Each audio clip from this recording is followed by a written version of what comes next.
ওম শান্তি। আজিৰ তাৰিখ 22 জুন 2025 বৰ্ষ। আজি ৰবিবাৰ। অব্যক্ত বাপদাদাৰ অব্যক্ত মুৰলী আৰু আজিৰ অব্যক্ত মুৰলীৰ ৰিভাইজ তাৰিখ হৈছে 2005 বৰ্ষৰ 12 ডিচেম্বৰ।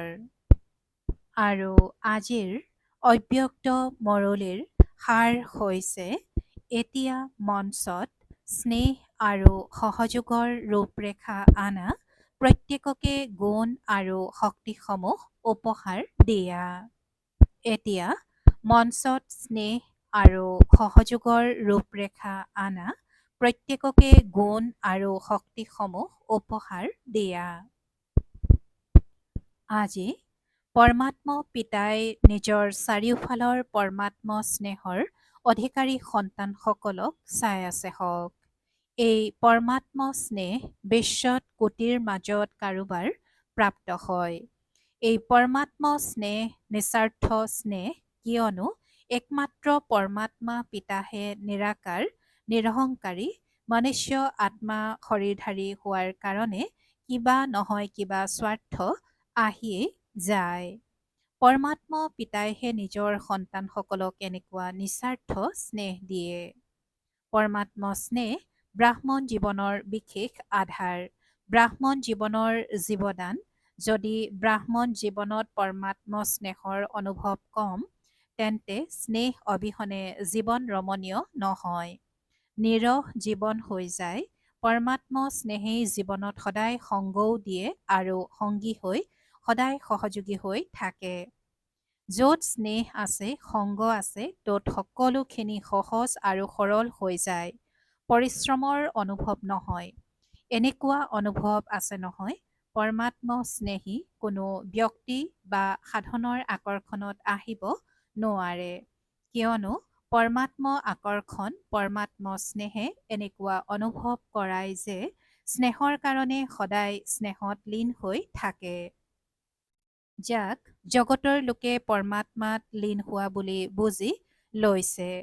পৰমাত্মাত লীন নহয়, কিন্তু পৰমাত্ম স্নেহত লীন হৈ যায়।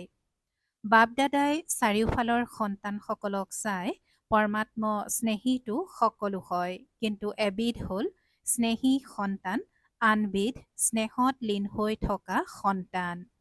গতিকে নিজকে সোধা, স্নেহীটো সকলো হয়, কিন্তু স্নেহত লীন হৈ কিমান থাকা। স্নেহত লীন হৈ থকা সন্তানসকলৰ লক্ষণ হৈছে তেওঁলোক সহজে সদায় পৰমাত্ম আজ্ঞা অনুসৰি চলে, আজ্ঞা মানিও থাকে আৰু দেহবোধৰ পৰা উৎসৰ্গিত হৈও থাকে, কিয়নো স্নেহত উৎসৰ্গিত হোৱা কঠিন নহয়। সকলোতকৈ প্ৰথম আজ্ঞা যোগী হোৱা, পবিত্ৰ হোৱা।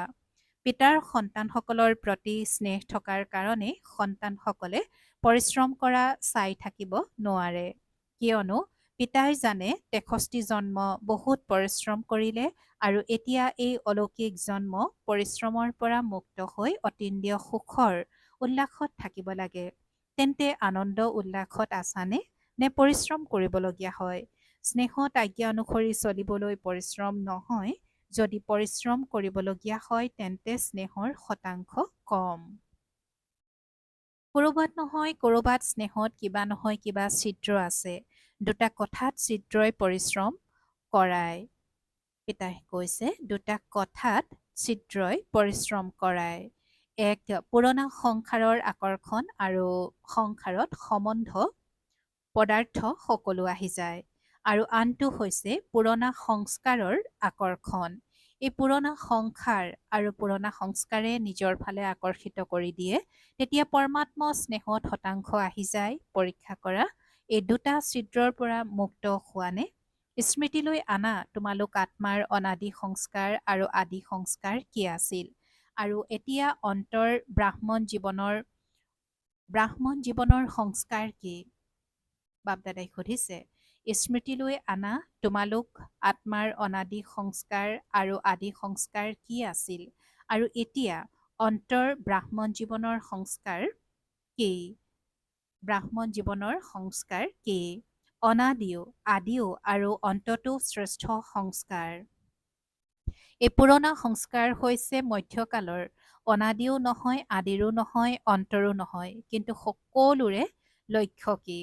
যিকোনো সন্তানক যদি সোধা তেতিয়া এটাই উত্তৰ দিয়ে, লক্ষ্য হ'ল পিতাৰ সমান হোৱাৰ। এইটোৱে হয় নহয়? যদি হয় হাত দাঙা। এইটোৱে দৃঢ় লক্ষ্য হয়নে? নে মাজে মাজে সলনি হৈ যায়? গতিকে পিতাই সন্তানসকলক সোধে যে পিতা আৰু দাদা দুয়োৰে সমান সংস্কাৰ কোনটো? সদায় পিতা প্ৰত্যেক আত্মাৰ প্ৰতি উদাৰচেতিয়া হৈ থাকে, প্ৰত্যেক আত্মাৰ প্ৰতি স্নেহ আৰু সন্মান স্বৰূপত সহযোগী হৈ থাকে। তেনেকৈ নিজেও নিজক প্ৰত্যেক আত্মাৰ প্ৰতি সহযোগী অনুভৱ কৰা নে?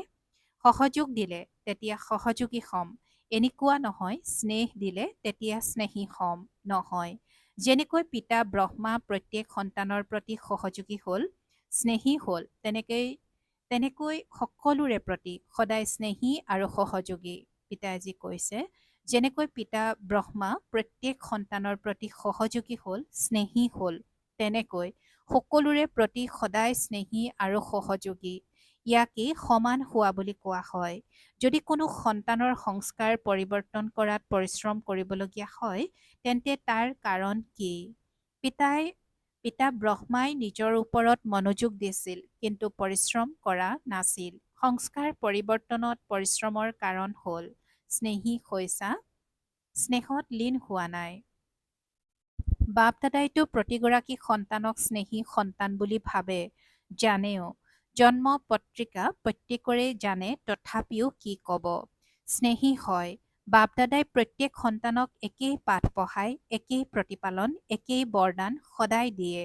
যদিও জানেও যে এওঁ শেষৰ নম্বৰৰ, তথাপিও বাপ দাদাই কোনো সন্তানৰ অৱগুণ, দুৰ্বলতা সংকল্পটো নাৰাখে। অতি মৰমৰ হয়, বহুকালৰ অন্তত লগ পোৱা মৰম লগা।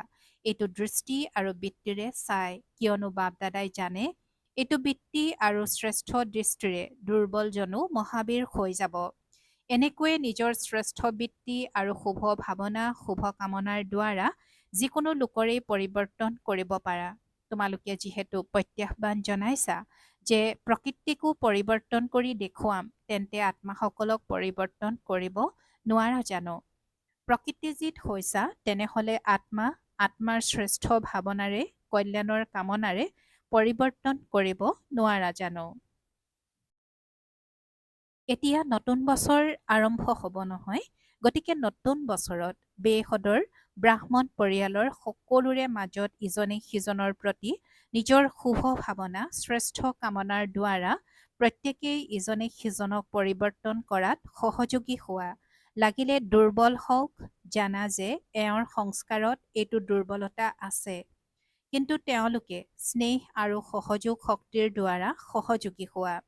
ইজনে সিজনক সহযোগৰ হাত আগবঢ়োৱা। এই সহযোগৰ হাত মিলোৱাৰ দৃশ্য এনেকুৱা হৈ যাব যেন স্নেহৰ হাত মিলাই আছে, সহযোগৰ হাত মিলাই আছে। মালা হৈ যাব। শিক্ষা নিদিবা, স্নেহ ভৰা সহযোগ দিয়া। নীলগ নহবা, একাষৰীয়া নকৰিবা। সহায়ক হোৱা, কিয়নো তোমালোকৰ স্মাৰক হৈছে বিজয়মালা। প্ৰতিটো মণি ইটো সিটোৰ সংগী সহযোগী হয়, সেইবাবে মালাৰ চিত্ৰ তৈয়াৰ হৈছে। সকলোৱে বাপ দাদাক সোধে নতুন বছৰত কি কৰিব লাগে? বাৰ্তা দিয়াৰ কাৰ্যটো বহুত কৰিলা, কৰিও আছা, কৰিও থাকিবা। এতিয়া মঞ্চত বাৰ্তাবাহকৰ সহযোগ আৰু স্নেহৰ ৰূপৰেখা আনা, মহাদানী হোৱা, নিজৰ গুণৰ সহযোগী হোৱা, সহযোগী কৰি তোলা। এনেয়ে নিজৰ গুণৰ হওঁতেতো পৰমাত্ম গুণ, কিন্তু যিবোৰ গুণ তোমালোকে নিজৰ কৰি লৈছা, সেই গুণৰ শক্তিৰে তেওঁলোকৰ দুৰ্বলতা দূৰ কৰা। এইটো কৰিব পাৰিবানে? কৰিব পাৰিবা নে কঠিন? শিক্ষকসকলে কোৱা, কৰিব পাৰিবানে? কৰিব পাৰিবা নে কৰিবই লাগিব? কৰিবই লাগিব, কিয়নো দুৰ্বলতা যাতে নাথাকে। কিয়নো কোটিৰ মাজত কোনোবা হোৱা নহয়, লাগিলে শেষৰ মণিটিও হওক, হয়তো কোটিৰ মাজত কোনোবা। তোমালোকৰ উপাধিয়ে হৈছে মাষ্টাৰ সৰ্বশক্তিমান, তেন্তে সৰ্বশক্তিমানৰ কাম কি? শক্তিৰ আদান প্ৰদান কৰা, পিতাৰ দ্বাৰা প্ৰাপ্ত হোৱা গুণ পৰস্পৰ আদান প্ৰদান কৰা, এয়াই সহযোগৰ উপহাৰ। ইজনে সিজনক দিয়া, নতুন বছৰত ইজনে সিজনক উপহাৰ দিয়ে নহয়। গতিকে এইটো বছৰ ইজনে সিজনক গুণৰ উপহাৰ দিয়া। পিতাই কৈছে নতুন বছৰত ইজনে সিজনক গুণৰ উপহাৰ দিয়া। যদি কল্যাণৰ ভাৱনা ৰাখা, তেতিয়া যেনেকৈ ভাষণ দি বাণীৰ দ্বাৰা বাৰ্তা দিয়া নহয়, তেনেকৈ নিজৰ কল্যাণৰ ভাৱনাৰ দ্বাৰা, কল্যাণৰ বৃত্তিৰ দ্বাৰা, কল্যাণৰ বায়ুমণ্ডলৰ দ্বাৰা এই গুণসমূহ উপহাৰ দিয়া, শক্তিসমূহ উপহাৰ দিয়া, দুৰ্বলক সহযোগ দিবা। এয়া সময় অনুসৰি উপহাৰ দিব লাগে। পৰি যোৱাজনক পেলাই নিদিবা, উঠাবা, ওপৰলৈ উঠোৱা। এওঁ এনেকুৱা নহয়। এওঁ প্ৰভুৰ স্নেহৰ পাত্ৰ। কুটিৰ মাজত কোনোবা আত্মা, বিশেষ আত্মা, বিজয়ী সওঁতা আত্মা, এইটো দৃষ্টিৰে চোৱা। এতিয়া বৃত্তি, দৃষ্টি, বায়ুমণ্ডল পৰিৱৰ্তন কৰা। কিবা নবীনতা আনিব লাগে নহয়। দুৰ্বলতা দেখিও নাচাবা, উৎসাহ দিয়া, সহযোগ দিয়া। এনেকুৱা ব্ৰাহ্মণ সংগঠন তৈয়াৰ কৰা। তেতিয়া বাপ দাদাই বিজয়ৰ চাপৰি বজাব। তোমালোকেও বাৰে বাৰে চাপৰি বজোৱা নহয়। বাপ দাদায়ো অভিনন্দন, ওলগ, শুভেচ্ছা জনাই চাপৰি বজাব। তোমালোকেও লগতে চাপৰি বজাবা নহয়। এতিয়া চাপৰি বজাইছা, ভাল কৰিছা, কিন্তু বিশ্বৰ আগত চাপৰি বজাওক। পিতাইজী কৈছে তোমালোকেও লগতে চাপৰি বজাবা নহয়। এতিয়া চাপৰি বজাইছা, ভাল কৰিছা, কিন্তু বিশ্বৰ আগত চাপৰি বাজক। সকলোৰে মুখেৰে এইটো আৱাজ ওলাওক যে আমাৰ ইষ্টদেৱ আহি গ'ল, আমাৰ পূজ্য আহি গ'ল। লক্ষ্য দিশ হয় নহয়, লক্ষ্য দিশ কৰিবই লাগে নে চাম পৰিকল্পনা কৰিবই লাগে। পৰিকল্পনা কি? কৰিবই লাগে। এতিয়া সকলোৱে অপেক্ষা কৰি আছে। এতিয়া এওঁলোকৰ অপেক্ষাৰ অন্ত পেলোৱা, প্ৰত্যক্ষ হোৱাৰ অৱস্থা কৰা। চোৱা, প্ৰকৃতিও এতিয়া কিমান অশান্ত হৈ গৈছে। সেয়েহে প্ৰকৃতিকো শান্ত কৰি দিয়া। তোমালোক প্ৰত্যক্ষ হৈ যাবা, তেতিয়া বিশ্ব শান্তি স্ৰোত হৈ যাব। বাৰু, আজিকালি বিশ্বত দুটা কথা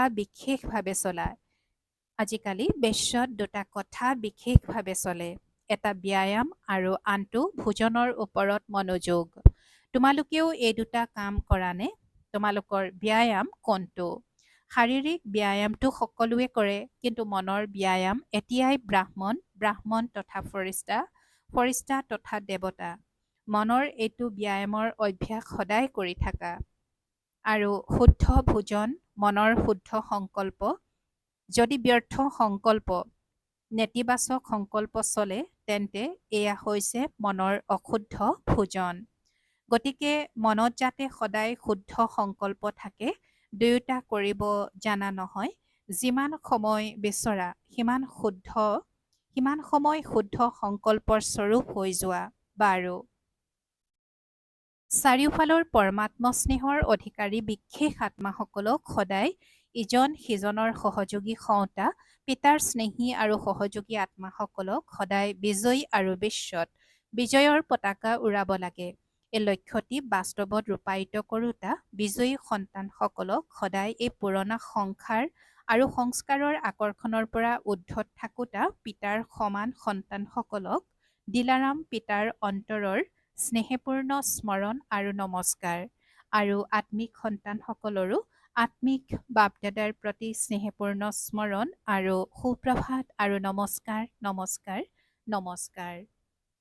দাদিজীৰ সৈতে বৰ ভাল ভূমিকা পালন কৰি আছা। তোমাক দেখি সকলোৰে ফৰিষ্টা জীৱন স্মৃতিলৈ আহে, অনাসক্ত আৰু স্নেহী। গুজৰাটৰ মুখ্য 13গৰাকী ভগ্নীৰ সৈতে ভাল মহাবীৰৰ কাম হ'ল বিজয়ী হৈ বিজয়ী কৰি তোলা। আজি বাপ দাদাই কৈছে যে মহাবীৰৰ কাম হ'ল বিজয়ী হৈ বিজয়ী কৰি তোলা। গতিকে সকলোৱে ভাল সেৱা কৰি আছা আৰু আগলৈও সেৱা হৈ থাকিব। বাপ দাদা সন্তানসকলৰ উৎসাহ উদ্দীপনা দেখি আনন্দিত হয়। গুজৰাটত ভাল বিস্তাৰ কৰি আছা আৰু আগলৈও বিস্তাৰ কৰি থাকিবা। বাপ দাদাৰ সকলো সন্তানকে আশাৰ দীপক যেন লাগিছে। ভাল কথা। সংগঠনো ভাল। প্ৰত্যেকৰে বিশেষত্ব আছে। বাৰু, আনন্দ বিলাওঁতা। সৰলা দিদিয়ে সুধি আছে। আজি বাপ দাদাই সৰলা দিদিৰ কথা কৈছে যে সৰলা দিদিয়ে সুধি আছে দাদীয়ে মালাত কাক ৰাখিছে? তুমি কি বুলি ভাবা? মইতো সমেই নহয়, এনেকৈ ভাবানে?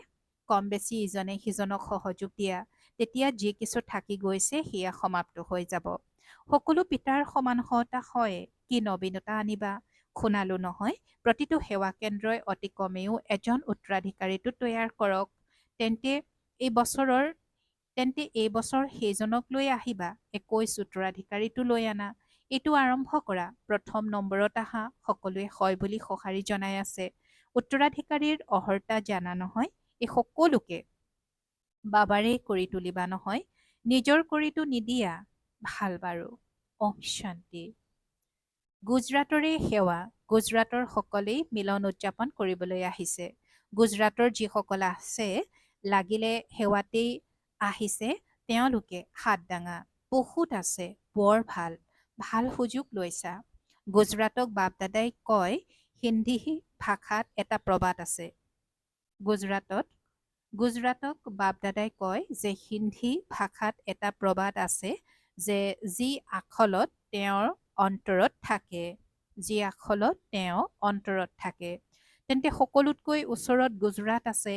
যি ওচৰত থাকে তেওঁক একেবাৰে সমীপৰ বুলি কোৱা হয়, মাতিলেই হাজিৰ হৈ যায়। তেন্তে গুজৰাটৰ সকল সদা প্ৰস্তুত হোৱা নহয়। যেতিয়াই মাতো যে আহি যোৱা, আহি যাবানে? এনেকুৱা হোৱানে? পৰিয়ালৰ কথা নাভাবিবানে? কি কৰিবা? আহি যাবানে?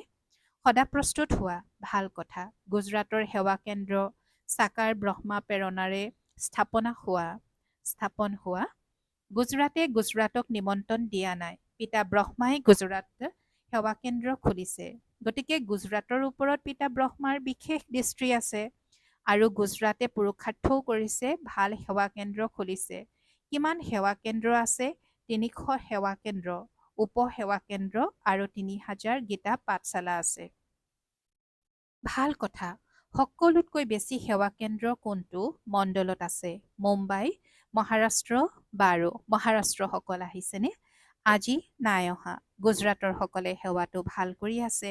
গুজৰাটৰ বিস্তাৰো ভাল। এতিয়া কি কৰিব লাগে? বিস্তাৰটো হৈছে, বিস্তাৰতো ভাল কৰিছা। এতিয়া গুজৰাটৰ সকলে 1 নম্বৰৰ উত্তৰাধিকাৰী তৈয়াৰ কৰা। অতি কমেও যিবোৰ ডাঙৰ সেৱা কেন্দ্ৰ আছে, যিসকল পুৰণা উত্তৰাধিকাৰী আছে, তেওঁলোকতো আছেই, কিন্তু নতুন কোনোবা উত্তৰাধিকাৰী উলিওৱা। বাৰু, এজনটো উলিওৱা, কিয়নো মালাৰ মণি তেওঁৱেই হ'ব, যি উত্তৰাধিকাৰী মানদণ্ডৰ হ'ব। গতিকে মালাটো তৈয়াৰ কৰিব লাগে নহয়। 16,118 মালা আছে। এতিয়া যদি বাপদাদাই কয় 108ৰ মালা তৈয়াৰ কৰা, তেন্তে তৈয়াৰ কৰিব পাৰিবানে? তৈয়াৰ হ'ব পাৰেনে? দাদীসকলে কোৱা, 108ৰ মালা তৈয়াৰ হ'ব পাৰেনে? দাদীজীয়ে ক'লে, হ'ব পাৰে। তৈয়াৰ আছেনে? 108ৰ মালা তৈয়াৰ হৈ গ'লনে? হয় বাবা, তৈয়াৰ আছে। আৰু লিখি দেখুৱাবা। যদি তৈয়াৰ আছে, তেন্তে বৰ ভাল কথা, অভিনন্দন। বাৰু, 16,000ৰ মালা আধাখিনি হৈছেনে?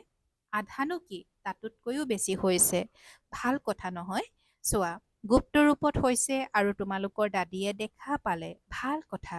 এতিয়া তোমাক সকলোৱে সুধিব যে মোৰ নাম